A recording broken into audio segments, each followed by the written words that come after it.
Hello, James Pat, Chess Comedy Books 10. I wasn't going to do another one of these, but I thought, well, I really ought to. I've noticed my hair's sticking up in the air. That's nothing new for me. There's a number of books, really. It's still sticking up in the air, isn't it? Oh, well, I'll leave it sticking up in the air. There's a number of reasons why I wanted to continue. One was I went to an interesting talk last night organised by Camberley Chess Club, and I'd like to thank them very much for all that they did. And it was by the international master from California, Cyrus Lakdawala, and he was talking about his newish now, it's been out for a month or more, book, Rewire Your Chess Brain. Now, I haven't got it here. I'm not about to stuff it down your throat, but in a way, it was an inspiration to me to look more carefully at certain publications. And I thought, well, where better than to come here and share them with you? So that's exactly what I'm going to do. The first book I'm going to look at is this one.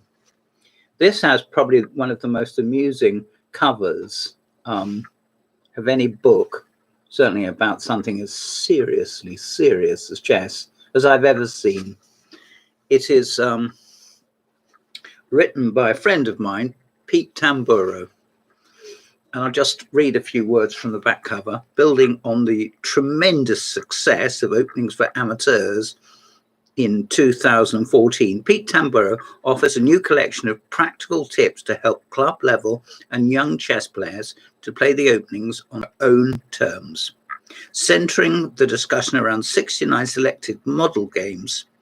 Openings for amateurs, next steps. Covers troublesome variations commonly seen in amateur play, such as the Smith-Morra Gambit, Grand Prix Attack, Spielmann Defense, that's the Spielmann Defense of the low pair, so it doesn't say that, but it is, Anti-Grunfeld, Two Knights, London System, the ever-popular London System, Stonewall Attack, and the Benko Gambit, amongst others. As befits an experienced chess coach, the author gives special attention to promoting positional understanding of the open games, isolated queen-pawn strategies, and plans revolving around the queenside pawn majority, in other words, pushing them. In a combination with the original volume, you will enjoy over 600 pages of common sense explanations and 122 model games, enabling you to cope with the blocked with your booked up opponents, because you understand the ideas. The positions are once you get out of the opening. I'll just read that again. Booked up opponents because you understand what the positions are about once you get out of the opening. I do apologize, I'm dyslexic, so sometimes reading aloud is a lot more difficult than perhaps it should be. That's that. And this is the earlier volume, which I had no hand in.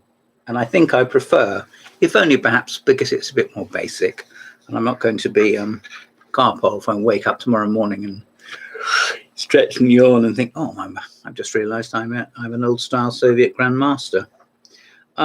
This is a work of absolute art. I nearly said of genius, but quite frankly, the word has been overused. 333 pages. It's an absolute gem. There it is. It's published by Mongoose Press, I think. I'll just verify that, just in case I'm lying through my teeth. Mongoose Press. And it was published in 2014. And it's very, very good.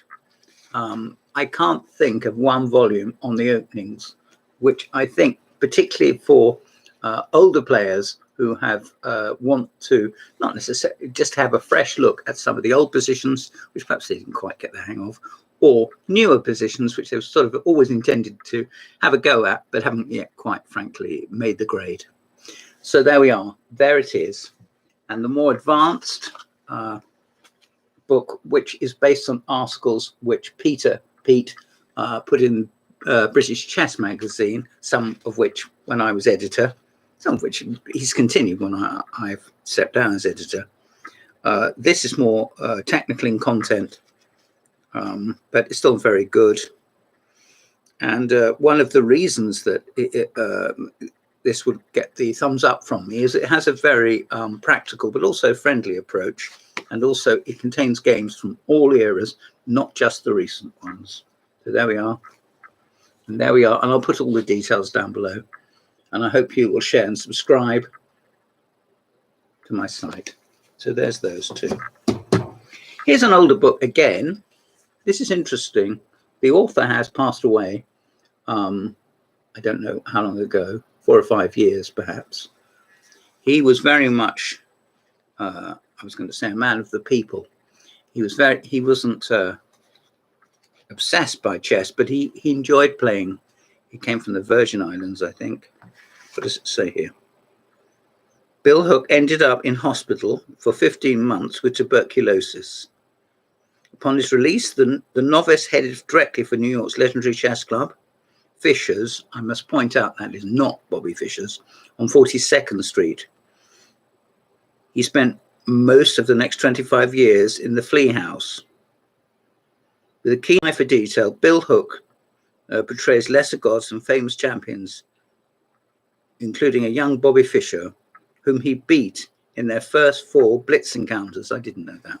He played him at Siege in 1970, Bobby, and he played the line which he finally beat Libizan with Queen A5. I think it's about move 5 or 6. And they called him Captain Hook after Peter Pan.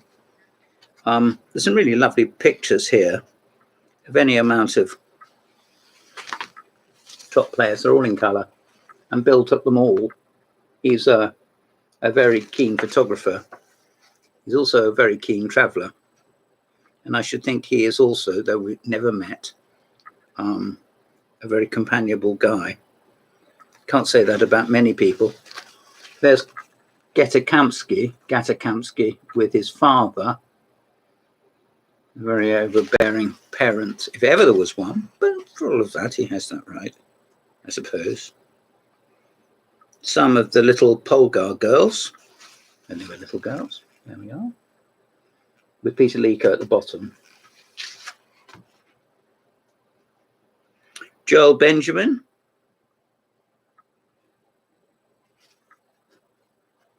So these are a page of US Grandmasters, and at the bottom, the all-conquering Nakamura. There we are. See that? A picture of Fedorowicz and Joel Benjamin. Joel Benjamin once wrote me an email which began with the opening sentence, "You may not care that I know more about this than you do."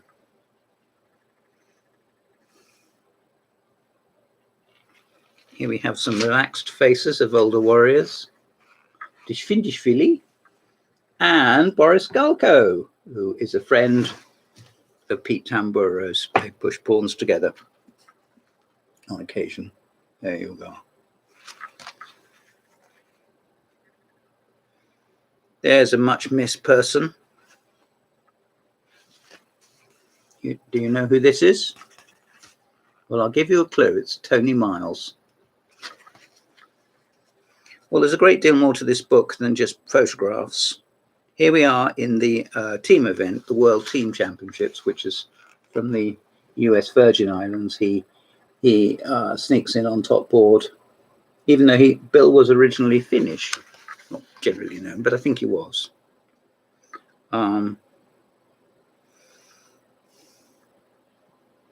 here's some paintings. I'm not saying, I wonder if Nettie Robinson is looking at this and thinking, I could do better.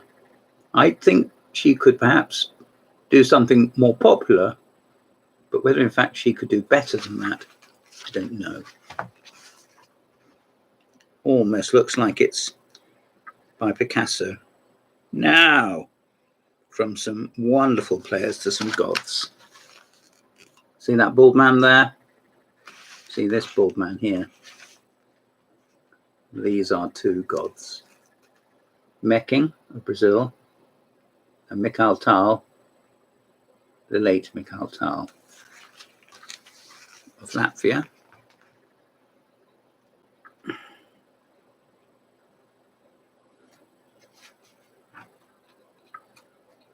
Well, we've covered a lot of ground.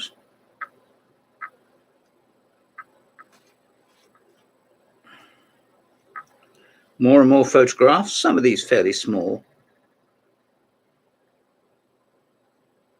He says that throughout US chess history, the strongest players were concentrated in New York. So as the first telephone league season began in New York, Threats were the heavy favourite. New York Threats, so that was the name of the team, I didn't realise, were the heavy favourites among the 9 cities participating. And he mentions Luboš Kovalek, who has passed away in the last couple of months, hasn't he? And here's Bill, looking cheerful and suntanned and bespectacled, wearing an old hat, probably actually not that old, sitting out in his garden in Cooper Island. He's reading Harry Potter. Well, at one time, who wasn't?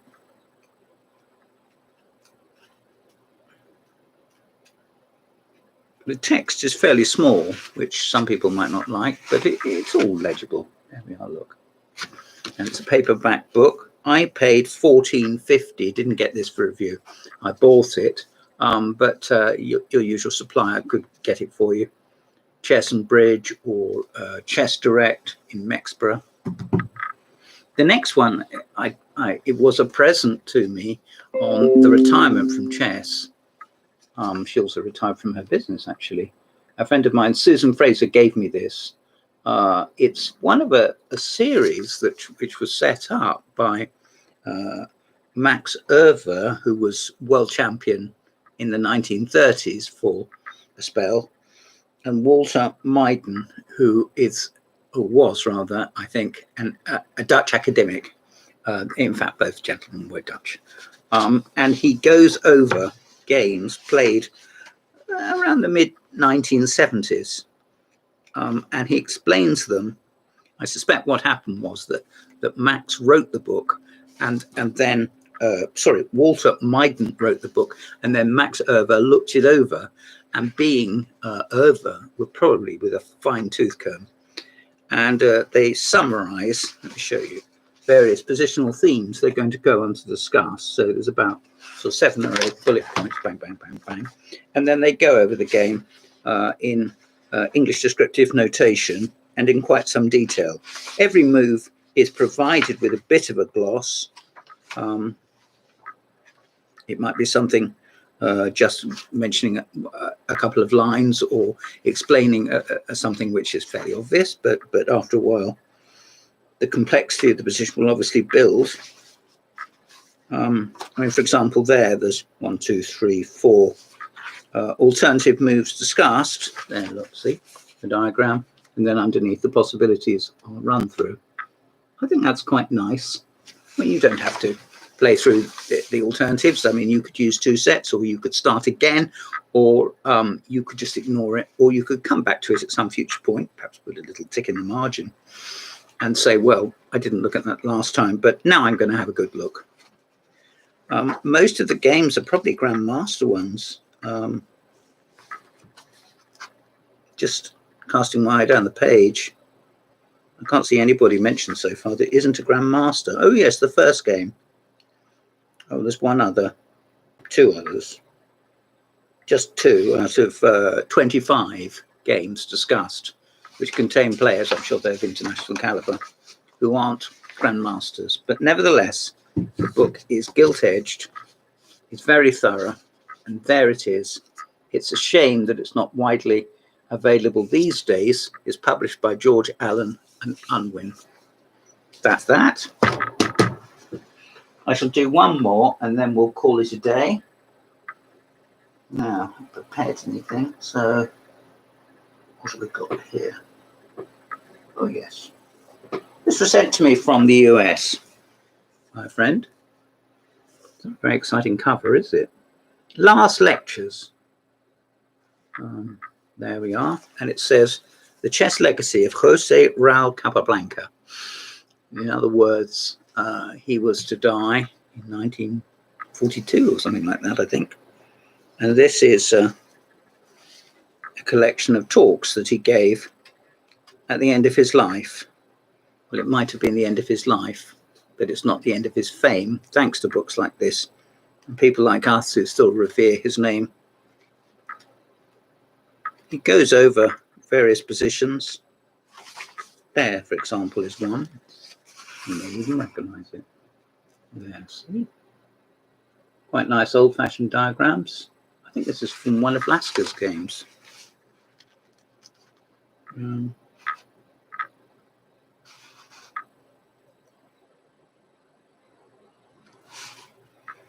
I detest, he would say, the end game. A well-played game ought not to last into the ending, since it should be practically decided in the middle game. Who said that, for goodness sake? Don't think that was Laska. Doesn't sound like anybody that sometimes chess does have to be played for hour upon hour, if the time limit so dictates. He shows various positions which you can play out for fun with your friend or even on your own. For example, endings just with a few pieces, a knight against a bishop and some pawns, white on the king's side, black on the queen's side. One player has a minor piece, the other player has a minor piece. So you're not down materially, but you've got to make the most of what you've got.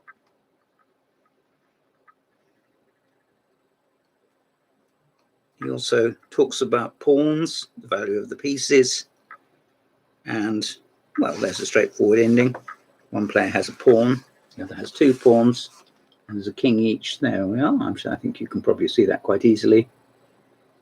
What would you do? How would you win?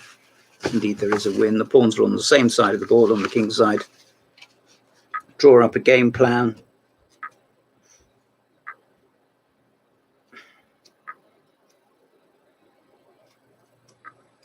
This is a book I did actually see in Reading, in Fleet Library, about 40 or 50 years ago, and I mentioned it to my friend. This is a 1966 book, and the copyright is owned by Olga Capablanca Clark, who was the widow, one of the widows, I suppose, of Capablanca himself. There we are. The lady lived on a lot longer than her husband, and it was published in America. It wouldn't be impossible to get one, though it's not in print at the moment, but it wouldn't be that difficult to find it. Thank you very much. Signing off now. Hope you've enjoyed everything here. I've been James Pratt, and you haven't.